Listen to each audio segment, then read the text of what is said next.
Welcome back to the channel. My name is Gordon Frayne, and today we're jumping in to talk all about the future of stablecoins.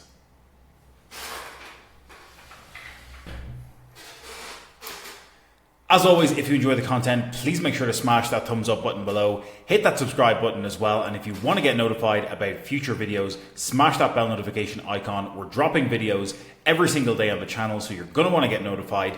And don't forget to grab your free copy of The Rise of Bitcoin. It's going to be linked in the description below. It is my gift to you. Grab it while it's free. So let's get into the video. Okay, so stablecoins, if you're not already familiar, are a cryptocurrency that has its value pegged or tied to that of another currency, commodity, or financial instrument.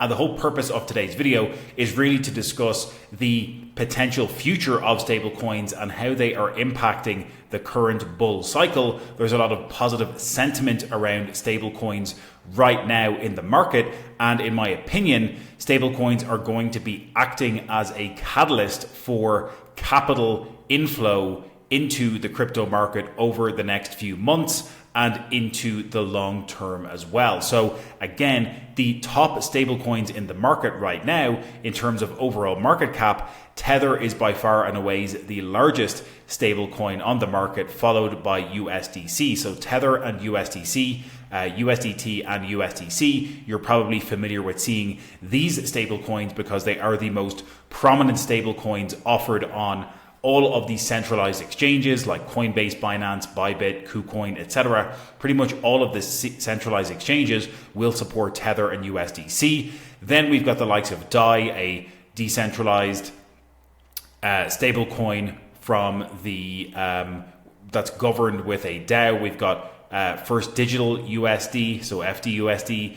We've got True USD, we've got PayPal USD, which we're going to touch on in a moment. But what you'll notice is the vast majority of the largest stablecoins in the market are US dollar stablecoins. And we're going to look at the MiCA EU regulation in a moment as well. But the vast majority of the largest stablecoins right now are dominated by the US dollar and being backed by the US dollar or US bonds and treasuries. And in my opinion, again, the recent regulation from the European Union, the MiCA regulation, has been a bit of a move in order to try and create more dominance for euro-backed stablecoins within the European Union, because they're seeing the success and popularity of US dollar-backed stablecoins across the world as we speak. So again, lots of positive sentiment in the market. We did see PayPal coming out with their own stablecoin earlier this year, issued by Paxos, and that stablecoin is the PYUSD stablecoin. We've seen a huge amount of growth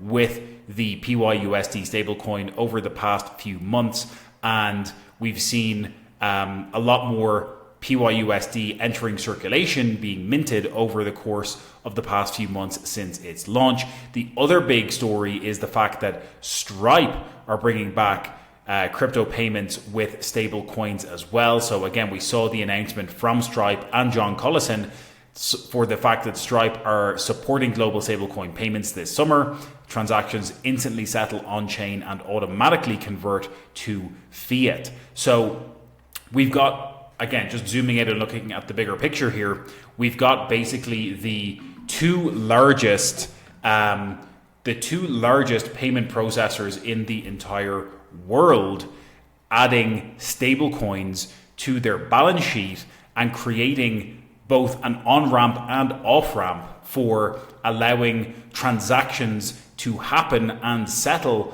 with stablecoins on their platforms. So of course, PayPal, we know PayPal is one of the leading payment processors across the entire world, Stripe being the other biggest player in this arena, and both of these conglomerates making moves to support stablecoins in a very liquid manner is extremely bullish for the crypto space in general, but also just to see the huge amount of capital flowing through those platforms in a Web 2 world, how much of that is going to begin happening with stablecoins versus traditional US dollar, euro, Japanese yen, etc. So extremely bullish sentiment right now for the fact that two of the largest payment processors in the entire world are creating and opening up the floodgates for transactions to be happening and settling with stablecoins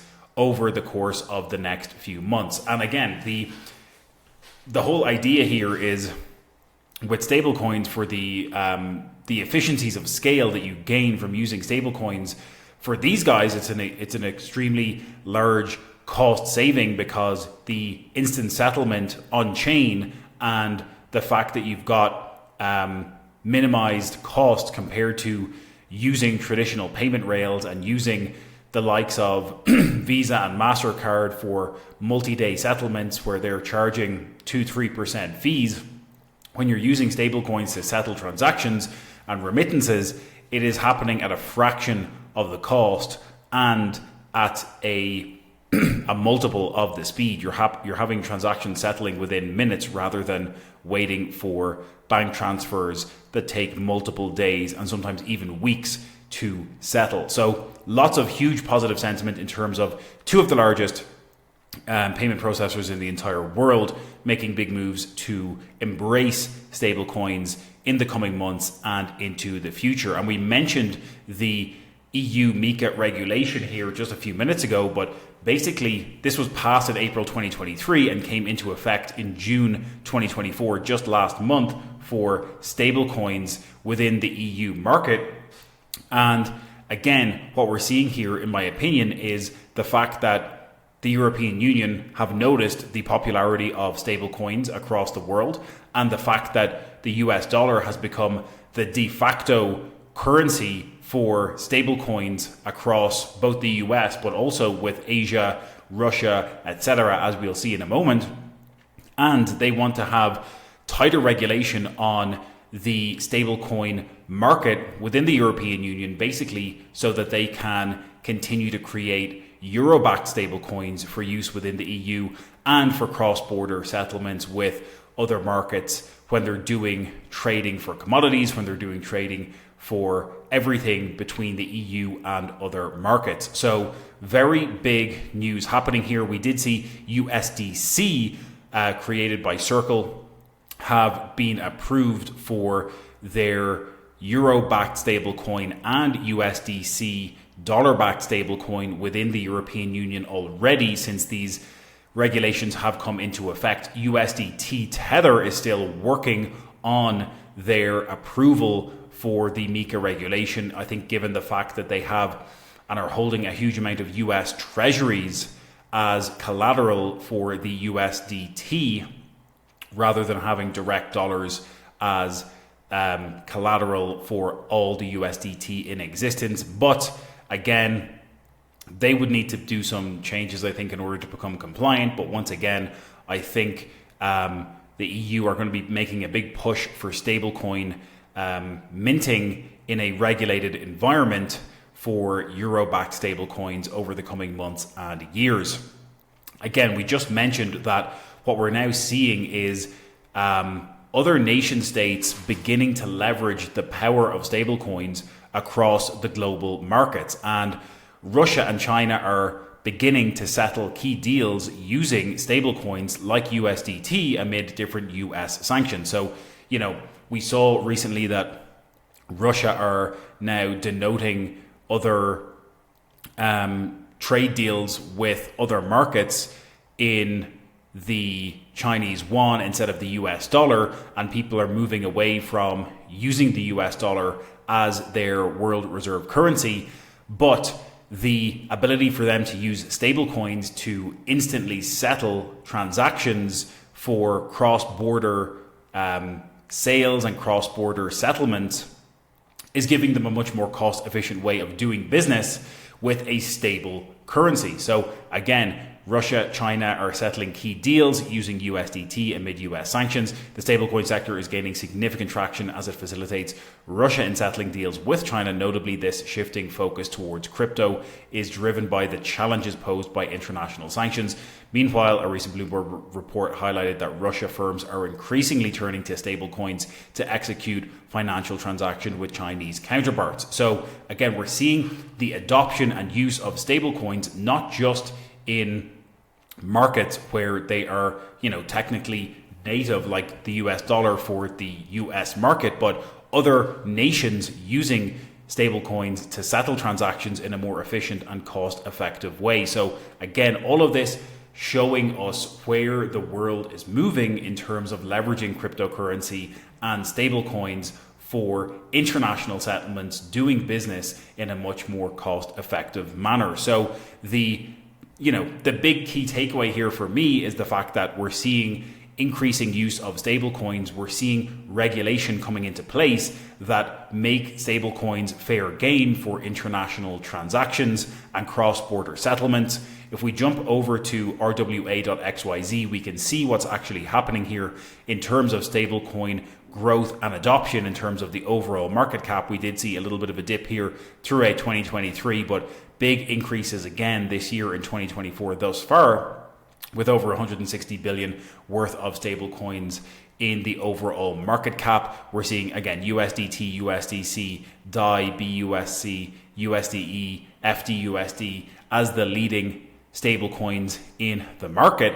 And again, if we break that down by overall market cap by network, we can see most of the volume happening here, or the most of the stablecoin market cap being made up on Ethereum, Tron, Binance Smart Chain, Solana, Avalanche, Arbitrum, Near, Polygon, and some of the Ethereum layer 2s. However, we're seeing increasing adoption happen on Solana as well. If we jump over to the Artemis terminal, we can actually see the daily transfer volume of crypto and stablecoins specifically being used here since the beginning of 2024. If we go back to the start of the year, we can see here the different colors in the chart and the actual volume happening day over day here. We've got USDC and USD Tether making up the majority of the volume, with DAI coming in third place for most of the volume, with BUSD in fourth place as well. We can see the Euro stablecoin EURC with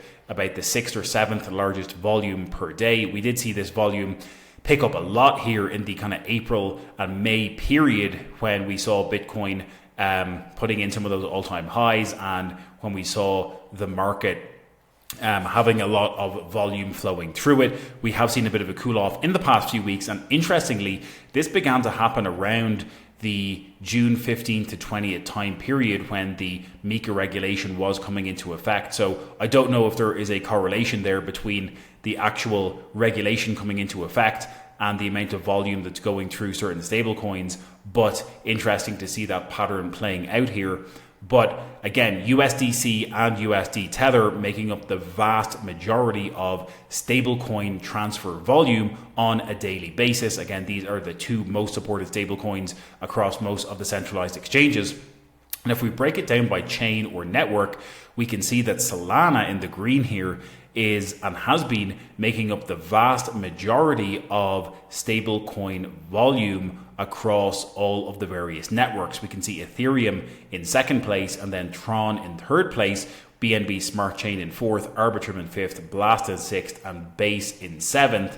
So many of the Ethereum layer 2s also making up a significant amount of stablecoin transfer volume. But this green here is very clear that we were seeing huge amounts of volume going through Solana due to the low costs on chain for Solana during this period when we saw increased volume across Bitcoin and altcoin, throughout this period of kind of March, April, May of this year.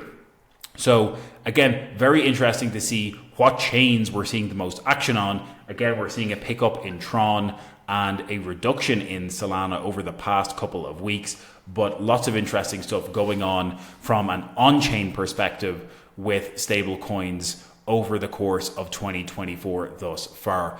So in my opinion, I think there's a lot of positive sentiment around stablecoins over the course of the past number of months. Some big announcements from traditional payment processors like Stripe, like PayPal, embracing stablecoins and leveraging them to create efficiencies for themselves, but also efficiencies for customers and end users as well. And with the regulation coming in for MiCA, it gives a bit of a more level playing field. And I think the US will probably create some regulation to the same effect very, very soon.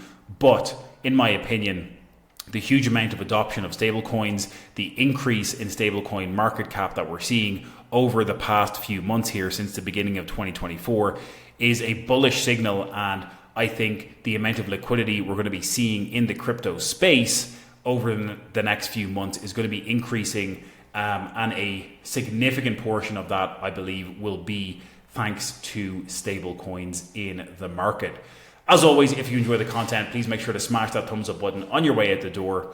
Hit that subscribe button as well if you enjoyed the video. And if you want to get notified about similar videos in future, make sure to smash that bell notification icon. And don't forget to grab your free copy of The Rise of Bitcoin.